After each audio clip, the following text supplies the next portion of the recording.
But more importantly, let's go up to RAF Scampton in Lincolnshire now, where the locals are waging a very passionate Save Our Scampton campaign because the government is converting the local disused RAF base, Scampton, where they made the movie The Dam Busters, is converting that into an accommodation centre for 2,000 asylum seekers, and the shocked local community can barely believe what's happening to them.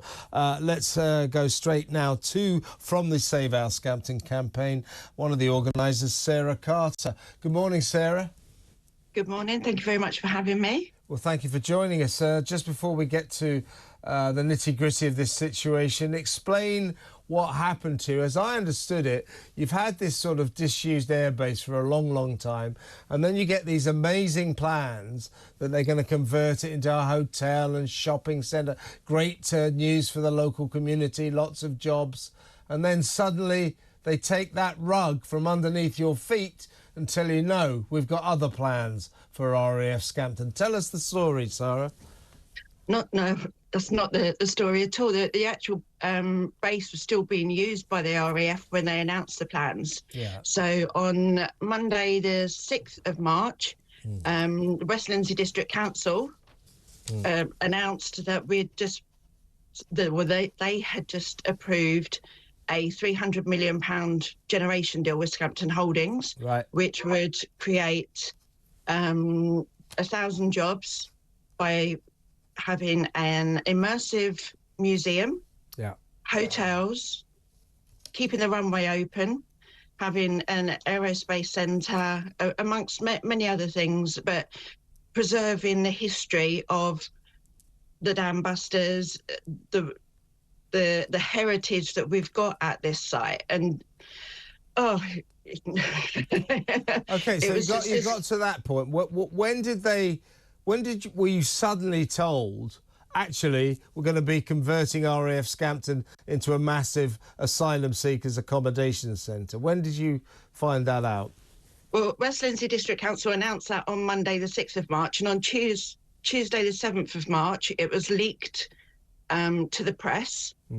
And I had a reporter contact me, and I didn't believe them because it was just so like, no, sorry, what's your source? Like, where have you got this from?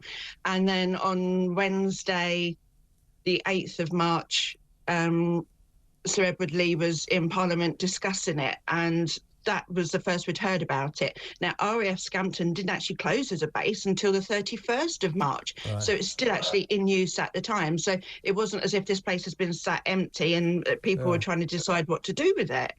Now, but the essence of it, because the thing is, Sarah, I think this is a situation that's going on all over the country, particularly egregious where you are, that the government is using emergency powers that it gave itself during the COVID crisis, where it's allowed to take emergency measures without local consultation. So they don't have to even speak to you. So the first thing you guys knew was it's happening. This is outrageous, isn't it, that you don't have any say in this huge change to your local area. 2,000 asylum seekers.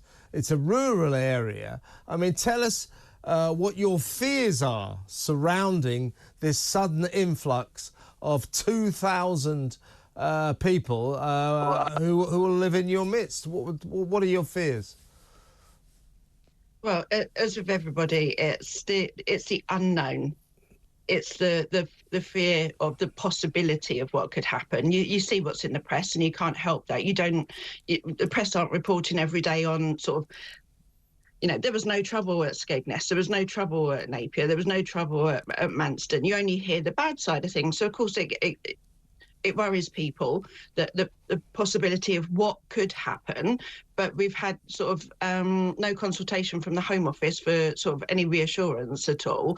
But our infrastructure can't take it. RAF Scampton wasn't built to house 2,000 people. So, you know, we've had no consultation whatsoever, no letters, nothing to tell us how they're going to deal with this.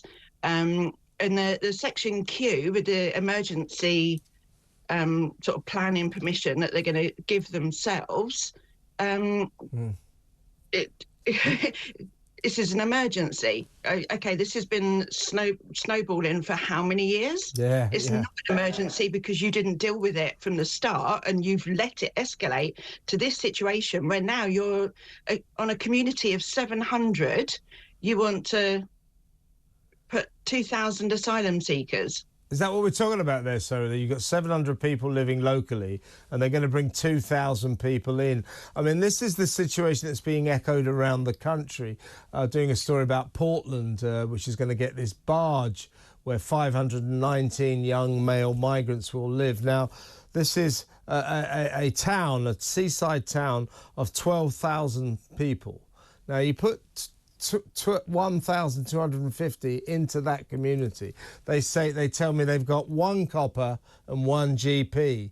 It's the infrastructure, and I'm sure it's the same around RAF Scampton, right? I mean, you just haven't got the infrastructure to handle this massive influx of suddenly 2,000 new residents, right? Yeah, I believe I was told there was 689 people registered to vote on where we live, is the former married quarters to RAF Scampton. So we're sort of basically were part of the base until a wire was put down. So that's how close we are. Right. And there's just under 700 of us registered to vote here. And they want to put 2,000 people literally the other side of a 6-foot fence. We have a primary school just the other side or this side of the fence, and a nursery. So obviously parents are worried about their children.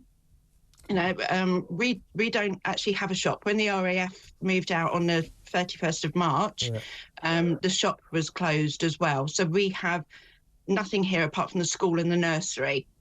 So it's a 60-mile-an-hour road, country lane, to get to the nearest village where our nearest shop is, which is 3 or 4 miles away, I believe. Right. So, we don't have anything here for ourselves, let alone an extra 2,000 people. Sarah, try to explain. I mean, you must be feeling, because as I say, I've spoken to other people in similar circumstances to you, and what they all talk of is their tremendous feeling of impotence. You know, they've got no power. This is suddenly imposed on them. Nobody asked them about it. You don't know who to talk to about it. You know, it's almost as if you're victims of a kind of sort of tyranny and authoritarian government. Yes, and I mean, I've reached out to lots of people because, it's a knee-jerk reaction when you hear about this. What can I do when you don't know what to do? You know, I'm going to go and chain myself to the gates. I'm going to do this, going to do that, and then you have to take a second and think, right, okay, how are we going to fight this? And I've been called a lefty because I reached out to Hamish, who'd started a petition against this, which at the weekend we hit 70,000 signatures on, and because I'm saying that as a campaign we're keeping neutral, the left side are trying to tell us that we're righties, and the righties is trying to make us out to be lefties because we're sat in the middle. So we've got this situation going on, as well as trying to fight the Home Office, who have given us no consultation whatsoever. As a campaign, we've been in contact, and we've actually started a group with the admins from Portland Port. We've been talking to them, Bexhill and Weathersfield and quite a few other places as well, to see how we can help each other, how they went about getting the Home Office to come and visit. They've eventually said that they're going to come and have a consultation with us, but let's see if that actually happens, because as yet they've still not arranged anything. And let's see if they actually listen. I wish you all, I hope we speak again, Sarah. Thank you very much for your time, and the very best with your campaign. That's Sarah Carter from the Save Our Scampton campaign. That's for RAF Scampton.